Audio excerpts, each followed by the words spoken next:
How's it going, everyone? My name is Falling Hurts, and today is actually a very special day for the channel, as yet another Alien game has been announced. To anyone who may have joined during the time or sometime after, it's important to note that Aliens Fireteam Elite, as bad as the name as it was the game that started me doing the information phase of my YouTube channel, therefore skyrocketing what subscribers I did have. So you can see why this franchise may hold a special place to me, outside of the fact that I am absolutely in love with the first two movies in the franchise. So without further ado, let's talk about the new game that was announced at the very beginning of Geoff Keighley's Summer Games Fest. Aliens Dark Descent comes yet again from Focus Entertainment, who was also the publisher of Aliens Fireteam Elite. However, it is a different developer, and this time it comes from Tindalos Interactive. Now, I did a little bit of research into the kind of games they had made up until this point, and honestly, it's a little iffy. I mean, it's kind of all over the place. The most recent release was in January 24th of 2019 with Battlefleet Gothic Armada 2, which actually has pretty good reviews, but it doesn't exactly seem to be an indicator of what type of game this will be, as that is a ship strategy combat game. But with that being said, and with this trailer playing in the background, let's go ahead and hop directly to the Steam page. The most important thing to note is that the game will be coming out in 2023, or at least that's the planned release date as of now. As for platforms, I looked around and couldn't find an exact answer. I could have sworn I saw it in the trailer for the game, but I checked the Steam trailer and maybe it's just not on there. Either way, IGN says PlayStation 4, PlayStation 5, Xbox One, and Series X and S, as well, of course, as PC. Now, with those little need-to-knows out of the way, let's look at some of the tags for the game. The most important one to me is it says RTS, which means real-time strategy and not turn-based, which, originally looking at the isometric nature of the gameplay shown at the end, it really does seem like it could be an XCOM-type squad shooter, and I'll go over a little bit more how it does sound like that in the description for the game, but right now I want to focus on real-time strategy. Whether or not that means there will still be turn-based action, I'm not sure. If maybe it has a timer and that's how they justify real-time strategy, but normally when you think of real-time strategy, you think of something like a base builder like StarCraft or the original Warcrafts. Either way, let's hop into the game's description. In Aliens Dark Descent, command a squad of hardened colonial marines to stop a terrifying xenomorph outbreak on moon Leith. Either way, that's the location. I don't know if that's something in the comics or anything, whatever. Lead your soldiers in real-time combat against iconic xenomorphs, rogue operatives from the insatiable Weyland-Yutani Corporation, so it's actually cool we'll be getting other human enemies here. I think it'll fit a lot better in this than it did in Aliens Fireteam Elite, and of course we'll also be going up against a host of horrifying creatures new to the Alien franchise.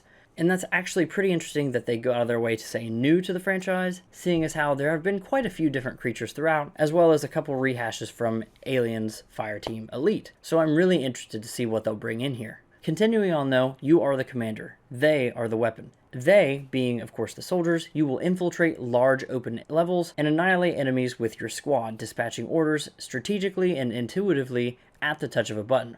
That's very interesting. At one point I saw someone speculating that this could be a twin-stick shooter. This, however, seems to speak that that won't be the case. I'm thinking more that you will dispatch, basic orders in the sense of, hey, be cautious here, go to this location. Again, much more like the controls of an RTS base builder. You will tread carefully as your foes will adapt their tactics to your actions while hunting you down because death is permanent. Yet again here, this, however, harkens back to XCOM.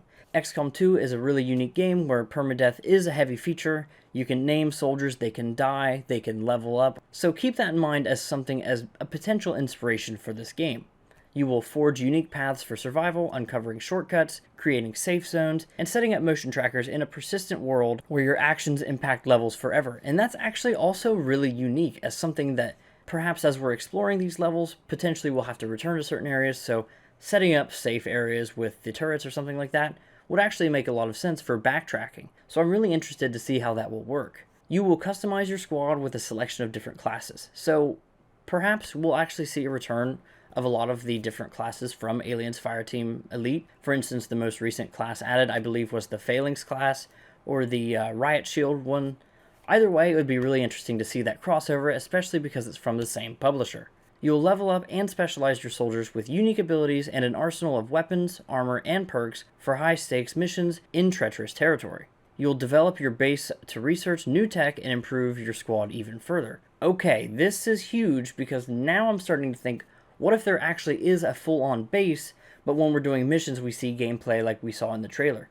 Again, entirely speculation on my part, but imagine creating a base of operations on this moon that could still be attacked by the xenomorph threat. That would be really interesting. You'll also manage your resources wisely and take calculated risks to outsmart the deadliest creature mankind has ever faced. Can you and your squad stop the outbreak before it's too late? Very interesting that while this game seems to be taking a lot of inspiration from James Cameron's, I almost said Avatar because that's what's happening right now, Aliens, sorry, wrong A word there, it's really interesting to think that maybe this could be a rescue mission for survivors on this moon, and it's not just an after-the-fact bug hunt, as our good friend Hudson would like to say. You will be facing off in a gripping original Alien story against iconic xenomorph creatures, ranging from facehuggers to Praetorians, alien queens, and many more, including rogue human commandos, and a brand new threat unique to this Alien storyline, and I'll get into what I think that will be in just a few minutes. You'll also lead strategically and charge squad tactics from mission to mission, carefully managing your soldiers' health, resources, and sanity to avoid permanent team losses and mental breakdowns. And I'm curious if the mental breakdowns in this instance also leads to those rogue human commandos just previously mentioned. That would be a really cool implementation to show that these people are their own and they could desert if that's what they really wanted to do.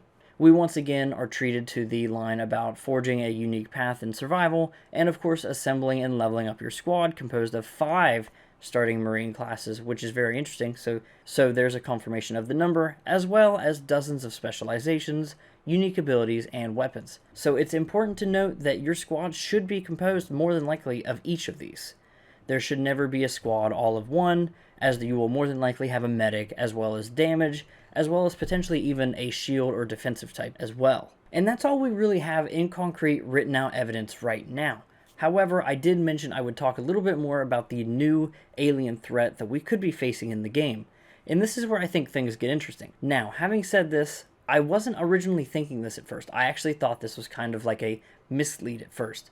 But watching the trailer, I think it actually clues us in exactly to what this threat may be. And as you can see on screen here now, I originally thought this was actually a human body suspended, and something that I thought was set more of a trap by the xenomorphs, who have proved to be a more increasingly intelligent life form overall. However, I was watching on my phone the first time around, so don't give me too much shit for that thought. But now reading this, it's clear that we have some form of infected or malformed human of some kind, more than likely to do with the xenomorphs, something that potentially the queens could do, potentially as a new form of advancement for the race, something to blend in, or at least to some degree, get closer to the humans. And I don't really have too much to say outside of that, other than the implications of what this could be. For all we know, it could be yet another red herring, what they're saying in the description, and it could be a completely different life form that works in coexistence with the xenomorphs.